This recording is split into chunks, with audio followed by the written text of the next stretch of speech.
अगर हम चुनाव की व्यवस्था को भी देखें तो इस इलेक्ट्रोल सिस्टम में भी हमने समय समय पर बहुत सारे रिफॉर्म्स किए हैं। हम में से यहाँ बहुत सारे लोग बैठे हैं जिन्होंने बैलेट पेपर से कभी वोट डाला होगा। हमने अपनी सामने ही देखा है कि देश के 21 वर्ष के युवा को मताधिकार था, लेकिन आज देश का 18 वर्ष का युवा वह अपना वोट दे रहा है। समय समय पर हमने इलेक्शन के अंदर भी रिफॉर्म्स किए। अगर हम कहें तो आज देश में जो एक चर्चा है कि बार बार चुनाव होने के कारण से अब हमारे सामने कई प्रकार के चैलेंज, कई प्रकार की समस्याएं आई हैं। जो भी मुझसे पहले के वक्ता सुरेश जी कह रहे थे, अगर उसका एक डेटा अगर हम देखें तो 2025 में जहां आज हम खड़े हैं, 95 से लेकर 2025 तक पिछले 30 साल से भारत में एक भी साल ऐसा खाली नहीं गया है जहां भारत में चुनाव ना हुए हो। अभी 2024 में लोकसभा के चुनाव हुए, उससे पहले राजस्थान का विधानसभा चुनाव हुआ, मध्य प्रदेश का चुनाव हुआ, छत्तीसगढ़ का चुनाव हुआ, लोकसभा के बाद जम्मू कश्मीर, झारखंड, हरियाणा, दिल्ली, महाराष्ट्र, कई प्रांतों के विधानसभा चुनाव। अभी एक साल भी पूरा नहीं हुआ कि 5 राज्यों के विधानसभा चुनाव हुए हैं और आने वाले कुछ महीनों के बाद बिहार का विधानसभा का चुनाव है, बाद में बंगाल, आसाम, तमिलनाडु के चुनाव है। हर वर्ष कहीं ना कहीं भारत में चुनाव होने के कारण से हमारा देश हमेशा एक इलेक्शन मोड में रहता है। हमेशा कहीं ना कहीं देश के अंदर किसी न किसी प्रदेश में आचार संहिता लगी रहती है। ये बार बार चुनाव होने के कारण से एक नए प्रकार की कई समस्याएं इस समय देश के सामने आ रही हैं। अभी हम सबको एक महाराष्ट्र का उदाहरण दिया गया कि 5 साल में से 300 दिन महाराष्ट्र में किसी न किसी चुनाव के कारण से आचार संहिता लगी रही। इसका अर्थ है कि 5 साल में से 300 दिन कोई वर्किंग डेज वहां पर नहीं था, काम करना ही नहीं, छुट्टी है। आचार संहिता के कारण से हमारे वर्किंग डे कम हो रहे हैं। यह देश की प्रगति में सबसे बड़ी बाधा है, देश के विकास में सबसे बड़ी बाधा है। अगर जिस भारत को हम बहुत तेजी से आगे लेकर के जाना चाहते हैं, चाहे कोई सी भी सरकार हो, हर सरकार के सामने ये एक बहुत बड़ा हर्डल है कि जब भी कुछ करना है आचार संहिता के कारण से देश की प्रगति, देश का विकास रुक जाता है। इसके कारण से देश में एक डिबेट शुरू हुई कि क्या है बार बार चुनाव कराना आवश्यक है, देश में एक साथ ही चुनाव हो सकते हैं क्या? ये कोई नया मुद्दा नहीं है।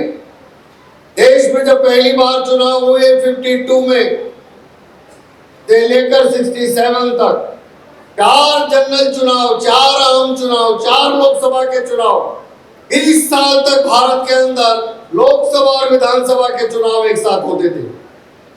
67 के बाद एक क्रम बदला, कई विधानसभाओं की राज्यसभाएं भंग हुई, लोकसभा भंग की गई, लोकसभा का कार्यकाल इमरजेंसी आपातकाल के समय बढ़ाया गया और उस सब के कारण से जो स्थिति बिगड़ी, वहां आज जहां हम आज खड़े हैं कि हर साल अब भारत के अंदर आचार संहिता लगी रहती है।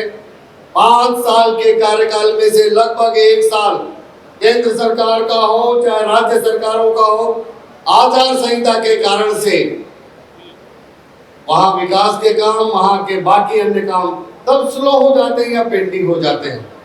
इसलिए रामनाथ कोविंद जी के नेतृत्व में जो कमेटी बनी, उस कमेटी से पहले भी हमारे देश के कई लॉ कमीशन ने, हमारे देश के नीति आयोग ने, हमारे देश के चुनाव आयोग ने 83 से लेकर के 2024 तक लगभग 40 साल से इस देश में डिबेट चल रही है कि बार बार चुनाव इस देश के अंदर बंद हो और एक साथ देश में कैसे चुनाव हो। पहली बार इलेक्शन कमीशन ने 83 में फिर से एक साथ चुनाव कराने की जो बात कही थी, वो 2024 में फिर से इस देश में माननीय रामनाथ कोविंद जी की कमेटी ने कही है। और हम सब जानते हैं कि देश के अंदर माननीय रामनाथ कोविंद कमेटी की जो रिपोर्ट है उस रिपोर्ट में 21,000 से ज्यादा लोगों ने अपने सजेशन दिए। 47 पॉलिटिकल पार्टियों ने वन नेशन वन इलेक्शन के बारे में उनका अपना क्या मत है, ऐसे 47 पॉलिटिकल पार्टियों ने अपने सजेशन दिए।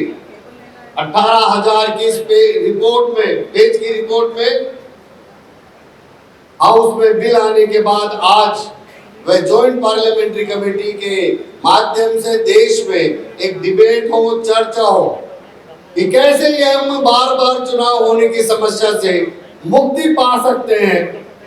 तो देश में एक नई डिबेट शुरू हुई और मैं मानता हूं कि आज का हमारा कार्यक्रम भी उसी बहस को, उसी डिबेट को आगे बढ़ाने वाला है। बार बार चुनाव होने से जो मैंने कहा कि सबसे ज्यादा हमारे देश की प्रगति और विकास में ये बार बार चुनाव होने से समस्या आ रही है। बार बार चुनाव होने के कारण से अगर हम देखें तो हमारे वर्किंग आवर्स, वर्किंग डेज कम हो रहे हैं। बार बार चुनाव होने के कारण से जिस प्रकार का गुड गवर्नेंस हमको चाहिए, हर पॉलिटिकल पार्टी, हर नेता, मंत्री, विधायक अगर वो पूरे 5 साल चुनाव में ही व्यस्त रहेगा तो कैसे हम गुड गवर्नेंस की जो बात कहते हैं वो गुड गवर्नेंस नहीं आ सकती है। सरकारों के द्वारा जो वेलफेयर की स्कीम्स आती हैं, नीचे ग्राउंड लेवल तक वो वेलफेयर की स्कीम जानी चाहिए, लेकिन बार बार चुनाव होने के कारण से वो सारी वेलफेयर स्कीम्स को भी ग्राउंड लेवल तक पहुंचाने में बहुत सारी समस्याएं आती हैं। बार बार चुनाव होने के कारण से जो मैंने कहा कि हमारे वर्किंग डेज कम हो रहे, मैन पावर कम हो रही है। इस 2024 के चुनाव में 1 करोड़ से ज्यादा हमारे देश के ऑफिसर और कर्मचारियों की ड्यूटी एक लोकसभा चुनाव के अंदर जो लगी है उसकी संख्या 1 करोड़ से ज्यादा है। भारत के अंदर 10 लाख से ज्यादा बूथ हैं। हर बूथ पर अगर 10 लोग भी चुनाव कराने जाते हैं तो चुनाव की ट्रेनिंग से लेकर चुनाव कराने जाने से लेकर काउंटिंग तक इतना एक हमारे देश के सभी लोगों का समय इस चुनाव की व्यवस्था में खर्च हो रहा है। अभी एक आंकड़ा दिया गया कि हमारा धन और पैसा इस चुनाव में बार बार होने से बहुत पैसा लगता है। 2024 के लोकसभा चुनाव में 1,35,000 करोड़ रुपया केवल चुनाव आयोग का खर्चा हुआ है। अगर चुनाव आयोग देश में एक लोकसभा चुनाव कराने के लिए इतना पैसा खर्च करता है तो आप सोचिए उसके बाद हर विधानसभा का चुनाव का खर्चा, उसके बाद होने वाले हर लोकल बॉडी चुनाव का खर्चा, उसके बाद हर पॉलिटिकल पार्टी का खर्चा, उसके बाद हर कैंडिडेट का खर्चा अगर आप जोड़ेंगे तो भारत में 5 साल तक चलने वाली चुनाव की व्यवस्था में जो एक अनुमान आता है कि 5 से 7 लाख करोड़ रुपया केवल भारत में ये बार बार चुनाव होने के कारण से खर्चा हो रहा है। भारत जैसे जिसका बजट 50 लाख करोड़ का है उसमें 5 लाख करोड़ यानी उसका 10% हिस्सा इस देश में केवल चुनाव के ऊपर खर्च होना हमारे जैसे एक बढ़ते हुए देश के लिए एक बहुत बड़ा चैलेंज है। आपने इस बार चुनाव में जो वोट डाला होगा, हमको कई बार लगता है कि हमारे एक वोट डालने में क्या खर्चा हुआ होगा, लेकिन जब आप वोट डाल करके वापस आए हैं तो आपका एक वोट 1400 रुपया 1400 रुपीज, यानी चुनाव आयोग आपका एक वोट डलवाने के लिए 1400 रुपए प्रति वोटर खर्च हो रहा है और वो केवल एक चुनाव का खर्चा है। फिर आप विधानसभा में जाएंगे, फिर आप लोकल बॉडी में जाएंगे तो देश के हर वोटर पर हर बार ये चुनाव का खर्चा बढ़ने के कारण से भी यह हमारे सामने एक बहुत बड़ी समस्या आई है। इसलिए देश में जो बहस चली है कि अगर एक साथ चुनाव होते हैं तो देश में क्या फायदा होगा, तो मैं अगर संक्षेप में कहना चाहूं तो अगर एक साथ भारत के अंदर एक चुनाव होते हैं तो सबसे बड़ा फायदा इस देश के अंदर हमारे देश में राजनीति कम होगी, विकास ज्यादा होगा। आज बार बार चुनाव होने के कारण से भारत के अंदर राजनीति ज्यादा होती है, पॉलिटिक्स ज्यादा होती है, विकास कम होता है। लेकिन अगर एक साथ चुनाव होगा तो देश में राजनीति कम होगी और विकास ज्यादा होगा। जब विकास ज्यादा होगा तो स्वाभाविक रूप से चुनाव का एजेंडा भी विकास ही होगा। आज जितनी भी पॉलिटिकल पार्टियां, चुनाव लड़ने वाले लोग बाकी के अन्य एजेंडे पर चुनाव लड़ते हैं, लेकिन देश में कभी भी वर्क परफॉर्मेंस के आधार पर किसने काम किया है, किसने डेवलपमेंट किया है, किसने कितने प्रकार की वेलफेयर स्कीम्स लेकर के आए हैं, किसने अपने मैनिफेस्टो में क्या कहा था और उसने क्या किया है, क्या नहीं किया है, इस एजेंडे पर अभी हमारे देश का चुनाव की व्यवस्था नहीं है। क्योंकि बार बार चुनाव होने के कारण से, एक पॉलिटिक्स ज्यादा होने से विकास हमारा एजेंडा नहीं बनता है। इसलिए एक साथ चुनाव होने से सबसे बड़ा फायदा इस देश में हमारे यहाँ राजनीति कम होगी, विकास की गति बढ़ेगी, विकास तेज गति से होगा, एक सबसे बड़ा फायदा है। दूसरा एक सबसे बड़ा फायदा जो मुझे लगता है, बार बार चुनाव होने के कारण से सरकारों को कई बार निर्णय लेने पड़ते हैं, लेकिन बार बार चुनाव होने के कारण से सरकार, चाहे किसी भी राज्य की सरकार हो, केंद्र की सरकार हो, देश के इंटरेस्ट में, समाज के इंटरेस्ट में जो कोई कठोर निर्णय लेना है, वो निर्णय लेने में भी उनके मन के अंदर एक संकोच रहता है। क्योंकि हर बार चुनाव है, आप कोई भी निर्णय लेते हैं, उस निर्णय का वोटर पर क्या इम्पैक्ट होगा, वो निर्णय अच्छा है खराब, आपका तुरंत चुनाव में परीक्षा हो जाती है। इसलिए दीर्घकालिक लंबे समय को ध्यान में रखकर देश के इंटरेस्ट में 10 साल, 15 साल, 20 साल बाद अगर आज कोई पॉलिसी हम बनाते हैं, इसका भविष्य के अंदर देश को लाभ होगा, ऐसा निर्णय लेने का साहस ये बार बार चुनाव होने के कारण से राजनीतिक दलों में कम दिखाई देता है। अगर एक साथ चुनाव होंगे तो चुनाव लड़ने वाले लोग ऐसे दीर्घकालिक लंबे समय में फायदा देने वाली ऐसी पॉलिसी, ऐसी नीतियां बना पाएंगे। लंबे समय के लिए ऐसी सरकारें काम करें, उस प्रकार के सोच करके वो सरकारें काम करेंगी। आज हर साल में हर सरकार को जनादेश 5 साल का मिलता है, लेकिन हर साल हर सरकार को परीक्षा देनी पड़ती है। कभी बाई इलेक्शन के नाम पर, कभी लोकल बॉडी के नाम पर, कभी लोकसभा के नाम पर, कभी विधानसभा के नाम पर। 5 साल को जनादेश को से बनी हुई सरकार को हर साल अगर परीक्षा देनी है तो वो सरकार कभी भी देश और समाज के हित में ऐसे कठोर और अच्छे निर्णय नहीं ले सकती है। हमेशा तुरंत कैसे लाभ मिले, और उसी में से हमारे देश में एक नई कल्चर आई है, वो हम सब जानते हैं कि तुरंत मतदाताओं को लगता है कि इस चुनाव में मुझे क्या मिलेगा, मेरा क्या फायदा होगा, महिलाओं को ये योजना लाओ, महिला पुरुषों के लिए ये योजना लाओ, उनको ये स्कीम दो। ये सारी योजनाएं, बिजली फ्री दे दो, पानी फ्री दे दो, ये फ्री कर दो, ये जो एक फ्री देने का कल्चर इस देश में शुरू हुआ है, ये बार बार चुनाव होने के कारण से तुरंत कैसे लाभ मिले, तुरंत हमें कैसे वोट मिलेंगे, उस कारण से ये फ्री कल्चर भी अपने देश के अंदर शुरू हो गया है।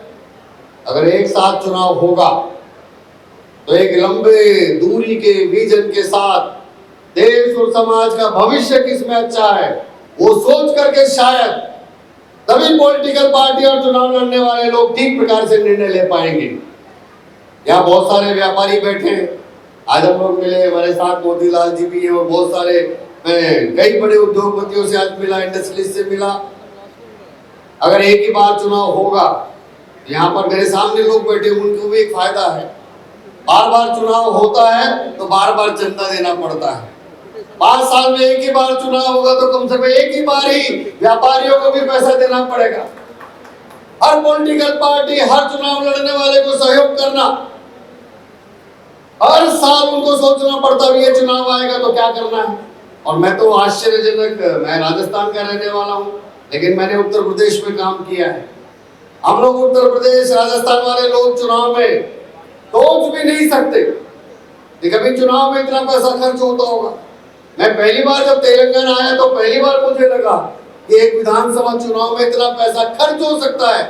एक व्यक्ति जो चुनाव लड़ने के लिए एक विधानसभा में पैसा खर्च करता है। मैं आपको गारंटी से कह रहा हूं उतने पैसे में मैंने उत्तर प्रदेश का चुनाव, पूरे प्रदेश का चुनाव लड़ लिया था। यानी यहाँ एक विधानसभा में जो पैसा खर्च हो रहा है उससे उत्तर प्रदेश जैसे 403 विधानसभा का पूरा चुनाव हम लड़ सकते हैं। यानी आप सोचिए कितना एक अनावश्यक रूप से चुनाव के नाम पर जो देश के अंदर खर्चा हो रहा है, अरे पैसा सब कहां से आ रहा है? तो चुनाव लड़ने वाले लोग वही व्यापारी, उद्योगपति, उन सबसे लेते हैं। अगर एक बार चुनाव होगा तो देश के विकास के लिए काम करने वाले समाज के इस वर्ग को भी एक मुक्ति मिलेगी। एक ही बार चुनाव होने से देश के बहुत सारे नए लोगों को भी अवसर मिलेगा। अगर एक ही साथ चुनाव होता है तो व्यक्ति एक ही चुनाव लड़ेगा। अभी क्या है, लोकसभा का चुनाव लड़ लिए, लोकसभा का चुनाव नहीं जीते तो चलो विधानसभा का लड़ लेते हैं, विधानसभा का नहीं लड़े तो चलो कॉर्पोरेटर का लड़ लेते हैं। एक ही व्यक्ति है जो 5 साल में हर चुनाव लड़ने का प्रयास करता है। अगर एक ही साथ चुनाव होंगे तो ज्यादा नए लोगों को अवसर मिलेगा, क्योंकि व्यक्ति कोई एक ही चुनाव को लड़ सकता है। जब लोकसभा लड़ेगा तो लोकसभा लड़ेगा, तो विधानसभा कोई दूसरा लड़ेगा, विधानसभा लड़ रहा है तो बाद में कॉर्पोरेटर को तीसरा लड़ेगा। ज्यादा नए युवाओं को अवसर मिलने की संभावनाएं भी एक साथ चुनाव होने पर है। बार बार चुनाव होने के कारण से कुछ ही लोग, कुछ ही परिवार तक ये सारी सत्ता की व्यवस्था सीमित रहती है। इसलिए आप देखिए सबसे ज्यादा ये वन नेशन वन इलेक्शन का जो थोड़ा बहुत विरोध करने वाले लोग हैं वो सारे के सारे रीजनल पार्टी वाले हैं। जो तमिलनाडु के स्टालिन इस बात को बोलते हैं, जो हमारे तेलंगाना के बीआरएस के केसीआर जी वो बोलते हैं, जो हमारे बिहार के लालू यादव जी बोलते हैं, जो हमारे अखिलेश जी समाजवादी पार्टी के बोलते हैं, ये सारे लोग जितने बोलते हैं कि देश में वन नेशन वन इलेक्शन नहीं होना चाहिए, विरोध करने वाले वही लोग हैं जो अपने परिवार के आधार पर पार्टियों को चला रहे हैं। क्योंकि उनको लगता है कि एक साथ चुनाव होगा तो उनके परिवार का एक अधिकार समाप्त हो जाएगा। बार बार चुनाव होने से वो केवल अपने परिवार को ही चुनाव लड़ाने का काम करते हैं, अपने परिवार को ही नेता बनाने का काम करते हैं। इसलिए परिवारवाद को बढ़ावा जो बार बार चुनाव होने से मिलता है उसको भी रोकने में बहुत बड़ी मदद मिलेगी।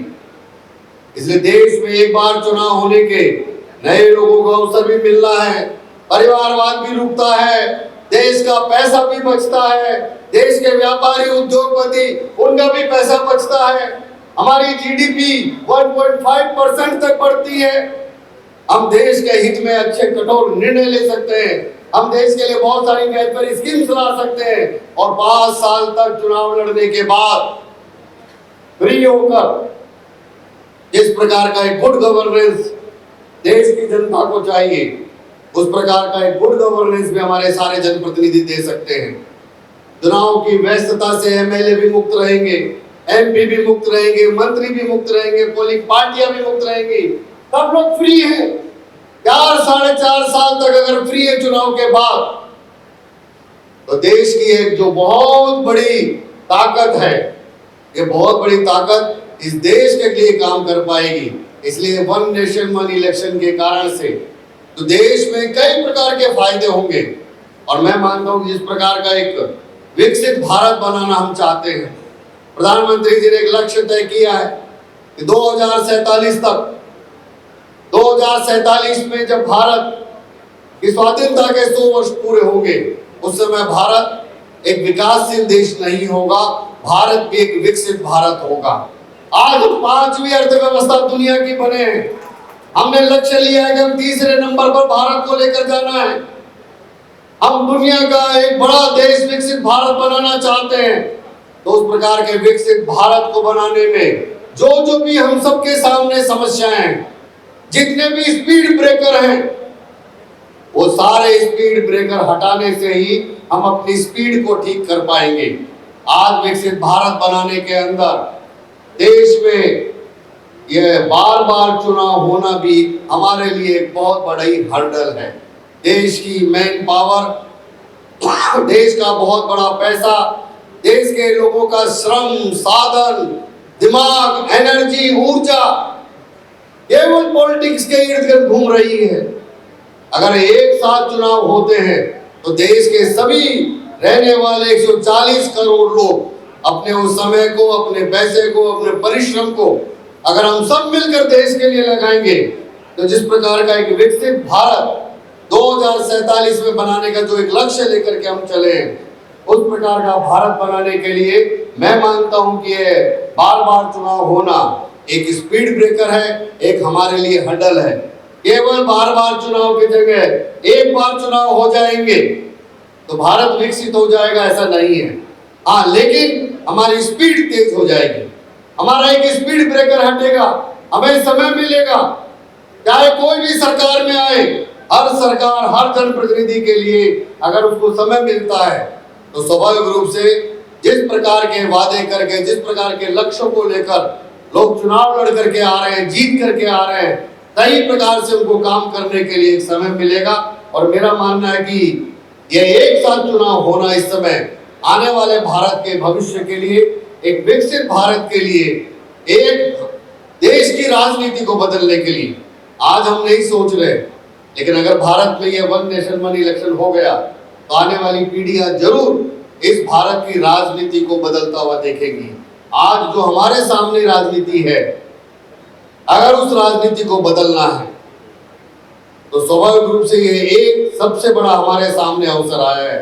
मैं अंत में केवल दीनदयाल उपाध्याय जी की एक बात कहकर अपनी बात को समाप्त करूंगा। दीनदयाल उपाध्याय जी ने कहा था कि सिद्धांत विहीन मतदान से सिद्धांत विहीन राजनीति का जन्म होता है। जिस लोकतंत्र में, जिस डेमोक्रेसी के अंदर वोट डालने की प्रक्रिया ही गलत है, मतदान करने का तरीका ही गलत है। मैं अगर वोट अपनी जाति के नाम पर देता हूं तो उससे पैदा होने वाला नेता जातिवादी ही होगा।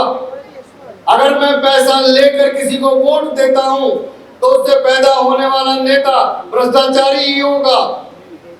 मैं किसी को अगर अपने काम के बदले वोट दे रहा हूं तो स्वाभाविक रूप से पैदा होने वाला नेता भी वैसा ही होगा। हमारे देश में मतदान किस आधार पर हो रहा है? अगर हम अपने मतदाताओं को जागरूक करेंगे, लोकमत का परिष्कार करेंगे, मतदान का तरीका ठीक होगा तो उससे पैदा होने वाली राजनीति और नेता भी ठीक होंगे। इसलिए हमारे सामने एक अवसर आया है कि हम सबके मन में जो एक सपना है कि देश की भविष्य की राजनीति ये जाति से बाहर निकलनी चाहिए, देश की राजनीति ये करप्शन, भ्रष्टाचार से बाहर निकलनी चाहिए। अगर वो निकालना है तो स्वाभाविक रूप से उसके लिए अपने देश की इस चुनाव की व्यवस्था को अगर हम ठीक करेंगे तब चुनाव की व्यवस्था में रिफॉर्म्स होगा, मतदान का प्रक्रिया ठीक होगी, लोग अपने सही नेता को चुनेंगे तो निश्चित रूप से 2047 तक उस प्रकार का एक विकसित भारत हमारे आने वाली पीढ़ी अपनी आंखों के सामने देखेगी। मेरा मानना है कि आने वाली पीढ़ी के भविष्य को लेकर यह जो एक स्पीड ब्रेकर हम सबके सामने है, जो एक बहुत बड़ा हर्डल है, बार बार चुनाव होने के कारण से जो समस्याएं आ रही है, उस समस्या का एक समाधान का अवसर अब देश की जनता के सामने आया है। हम सब देश के प्रमुख लोग, विशेष रूप से तेलंगाना के लोग, क्योंकि यहाँ कांग्रेस की सरकार है, यहाँ के लोगों को एक जनमत बनाना पड़ेगा, देश के सारे पॉलिटिकल पार्टियों पर एक दबाव बनाना पड़ेगा। ये वन नेशन वन इलेक्शन के बीजेपी का या मोदी जी का एजेंडा नहीं है। अगर हम सब बैठे हुए लोगों को यहाँ पर लगता है कि देश में एक साथ चुनाव होना यह देश के लिए आवश्यक है, तो देश के हर व्यक्ति को खड़ा होकर इस जन अभियान का हिस्सा बनकर अगर इसके समर्थन में हम सब मिलकर प्रयास करेंगे तो निश्चित रूप से काम को हम सफल कर पाएंगे। इतना निवेदन करते हुए आप सबको धन्यवाद देते हुए और आप सबसे क्षमा मांगते हुए, क्योंकि मेरी फ्लाइट का समय हुआ है, मैं यहाँ से प्रस्थान करूंगा। सभी को नमस्कार। बहुत बहुत धन्यवाद श्रीमान साहब, सुनील जी साहब, बंसल जी, बहुत ही सुंदर शब्दों में अपनी बात आपने यहाँ पर रखी है।